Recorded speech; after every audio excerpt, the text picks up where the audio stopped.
नमस्ते दोस्तों। आज सुनिए हम सबकी प्रिय लेखिका मालती जोशी जी की लिखी हुई कहानी मुक्ति। तो शुरू करते हैं कहानी मुक्ति। स्टेशन से लौटी रमा तो निढाल होकर बाहर सोफे पर ही लुढ़क गई। जब भी कोई मेहमान विदा होते हैं रमा इसी तरह थक जाती है। एक तो 4 दिन पहले से ही सफाई अभियान शुरू कर देती है। फिर मेहमानों के आने पर उन्हें सुबह शाम नए नए व्यंजन बनाकर खिलाने में उसकी सारी शक्ति खर्च हो जाती है।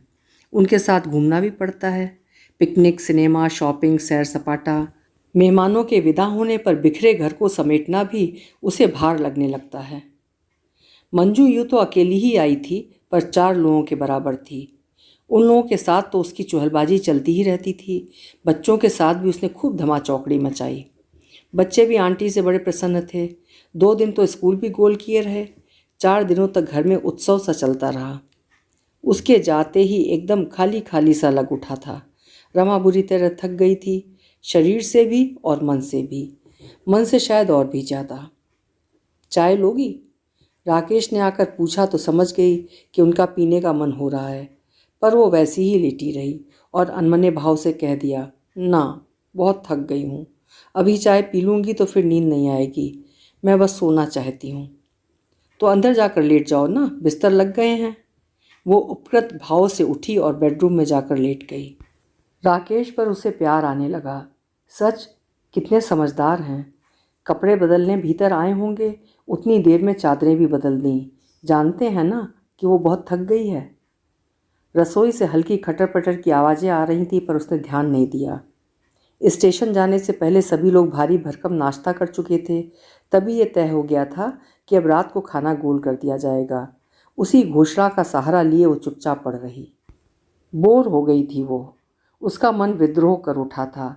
सुबह शाम वही चाय नाश्ता, वही खाना। इसी धुरी पर सदा घूमते रहो। छी, ये भी कोई ज़िंदगी है? मंजू को देखो, कैसा अलमस्त जीवन है। मन हुआ बना लिया, मन हुआ बाहर खा लिया। कोई झंझट नहीं, कोई परेशानी नहीं। जितना कमाया अपनी मर्जी से खर्च कर दिया। कोई हिसाब पूछने वाला नहीं है। चेहरे पर कैसी सुर्खी बनी हुई है। कौन कहेगा कि वो रमा की हम उम्र है? कौन विश्वास करेगा कि रमा ने भी कॉलेज का रंगीन विश्व देखा है? एमए न सही, बीए तो किया ही है। गृहस्थी के गोरख धंधे में सब कुछ भूलता जा रहा है। दिन भर में एक उपन्यास चाट जाया करती थी कभी, पर अब रोज़ का अखबार भी नियम से पढ़ नहीं पाती। शैली और कीट्स, पंत और प्रसाद, पता नहीं मन के किस कोने में दबे पड़े हैं। अब तो बस धोबी का हिसाब और दूध की डायरी लिखने तक ही उसकी बौद्धिकता सिमट आई है। इन बातों का एहसास उसके मन में पहले भी कहीं रहा होगा, पर मंजू की उपस्थिति में वो एकदम सतह पर तैराया था। शायद इसीलिए वो मंजू के आगमन से डरती थी। तभी तो उसने उस दिन राकेश से कहा था, एग्जामिनर बनकर आ रही है तो टीए भी मिलता होगा, अपना इंतज़ाम खुद कर लेना, ये कोई रेस्ट हाउस है। वे देखते ही रह गए थे। वे धीरे से बोले, करने को तो कॉलेज वाले ही सारा इंतजाम कर देते हैं, पर हम लोगों के यहाँ रहते वो कहीं और रुकेगी तो अच्छा लगेगा। उसने भी शायद यही सोचा होगा। हाँ ठीक तो है, इतना नज़दीकी रिश्ता है उनका। उनके यहाँ रहते मंजू और कहाँ रुकती भला। बहुत पहले, शादी के तुरंत बाद, एक उत्साही ननद ने उसे बताया कि कभी मंजू और राकेश का कुछ चक्कर चला था, पर उस रिश्ते में कई वैधानिक बाधाएं थीं। अतः बात वहीं दबा दी गई थी। तब से रमा के मन में गांठ सी बन गई है। जब भी मौका मिला है उसने राकेश को अवश्य कुरेदा है। कमरे की रोशनी गुल हुई तो वो जान गई कि राकेश सोने के लिए आ गए हैं, पर वो आंखें बंद किए वैसी ही निस्पंद पड़ी रही। उसके भीतर बैठी गृहिणी के मन में कई प्रश्न कुलबुला उठे। दूध की अलमारी बंद तो कर दी थी, बाहर वाले दरवाजे पर ताला ठीक से देख लिया था, बच्चों के कमरे की लाइट तो नहीं जल रही, पर उसने सबको डांट कर चुप कर दिया। आज वो सिर्फ आराम करेगी, बहुत थक गई है। जिस दिन से घर में पाँव दिया है खट रही है। आज चैन की नींद सोएगी। लेकिन बगल वाले पलंग पर नाक बजनी शुरू हो जाने के बाद भी वो जग रही थी। हाँ, राकेश को सोया जानकर उसने अपनी आंखें खोल दी थीं और नीले बेडलैम्प की रोशनी में वे पता नहीं क्या खोज रही थीं। ये पिछले 4 दिन उसने बेहद तनाव में गुजारे थे। उसे अब अपने पर ही आश्चर्य हो रहा था। मन में इतना विष समेटे भी वो स्नेह की मूर्ति क्यों बनी रही? वो खटती रही इतना, उपेक्षा भी तो कर सकती थी। शायद वो मंजू को दिखाना चाहती थी कि वो कितनी सुघड़ गृहिणी है। मंजू के बिना भी राकेश की गृहस्थी कितनी सुखी है, संतुष्ट है। शायद यह भी जताना चाहा हो कि वो कितनी उदार मना है। राकेश की पूर्व प्रेमिका का भी वो खुले दिल से स्वागत कर सकती है। ये 4 दिन उसके लिए जैसे तलवार की धार बन गए थे। एक ओर अपनी सफल सुखी गृहस्थी का विज्ञापन जारी था, दूसरी ओर पति की चौकस निगाहों से चौकीदारी भी तो करनी थी। रात कब आंख लगी पता नहीं चला। जब उठी तो देखा धूप पूरे कमरे में भर गई थी। घड़ी देखी, 8:30 हो रहे थे। वो हड़बड़ा कर बाहर आई। देखा नीता कपड़ों पर प्रेस कर रही है। मम्मी, चाय बनी रखी है, तुम गर्म कर लोगी प्लीज़। 8:30 हो रहे हैं, मुझे जगाया क्यों नहीं? पापा ने मना कर दिया था। रसोई में आकर देखा पूरा प्लेटफॉर्म सामान से अटा पड़ा है। परात में ढेर सा आटा सना रखा है। ये क्या है? पूरे मोहल्ले को न्योतने का इरादा है? गीला हो गया था ना, फिर और मिलाना पड़ा। सुमित कहाँ है?